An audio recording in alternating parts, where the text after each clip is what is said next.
couple of people have asked me to do a short video on decision making.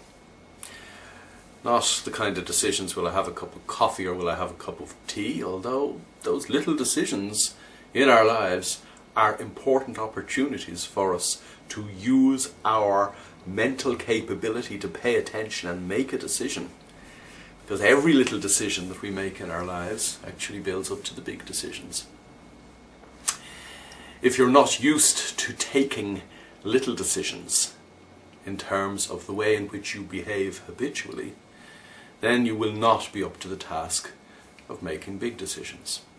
What's the point I'm making? The point I'm making is that presence of mind and clarity of mind isn't something that you can just call on when you have a big decision to make. It is something that you have to nurture and cultivate in the minute detail of the ordinary of everyday life. That said, this video is about making big decisions. It could be business decisions, personal decisions. But the couple of people who have asked me have referred to the fact that they are in the course of making fairly big decisions. Now, the couple of things I'm going to say are pretty obvious, but it is also obvious to me that most of the people that I know who make big decisions don't do the obvious. The first and most obvious thing that you need to do in relation to making a decision is have all the available facts before you to enable you make a value judgment, to enable you ensure that you have at your disposal every piece of information that is pertinent to making the decision. Now, unfortunately in life, very often the most important piece of information in relation to making a decision is not an available piece of information. Often we are blinded by perhaps somebody else trying to ensure that we take a particular decision or go a particular route. Very often we are misled by unscrupulous people in our lives.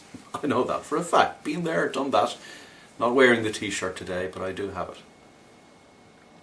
But certainly, at the very, very least, you need to ensure that when making a big decision, you have all, at least the available facts before you to enable you evaluate what needs to be done. That's the first, most obvious point that needs to be made.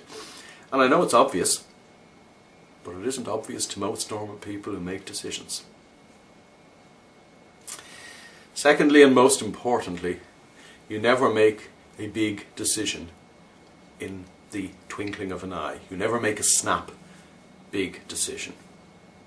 You need to ensure that your subconscious mind mulls over any big decision that you need to make. The old expression that "I'll sleep on that" actually means that whilst you sleep, while your conscious noisy mind is asleep, your subconscious mind rolls around all the various different perspectives and aspects of a decision that has to be made, and it may well be clearer to you in the morning.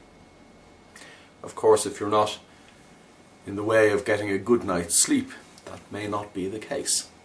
And if you're not in the way of getting a good night's sleep, and if your subconscious mind is not attuned to mulling over big decisions, then it is because you have been irresponsible in how you manage your subconscious mind.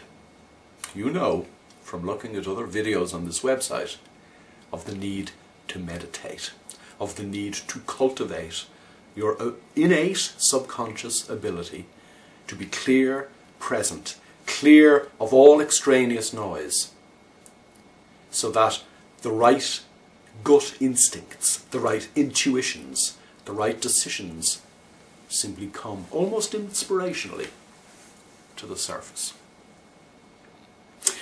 That's why I started this video where I started. It's in the little things of life that we lead up to the big things. It is in making little decisions like how will I brush my teeth this morning that we enable ourselves to become expert at making big decisions. Ultimately, All the best decisions that you will ever make in your life will be made with your gut instinct or intuition.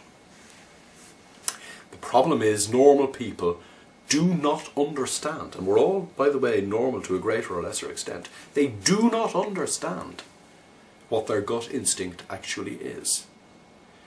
They have normal perceptions, normal preconceived notions about what they want out of life and what might be the best decisions to be made, not even from their own perspective, but in relation to what other people might think of them.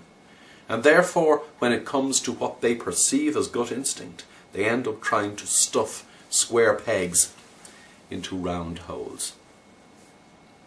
There is no effort involved, no self-convincing involved, if you are really in touch with your gut instinct. But how can you be in touch, truly in touch with your gut instinct? Again, we are back to the empty mind, the clear mind, the mind that can only be cultivated before the going gets tough, before the big decision has to be made. A state of mind in which all things become clear, all things become apparent, and all good decisions simply become effortless.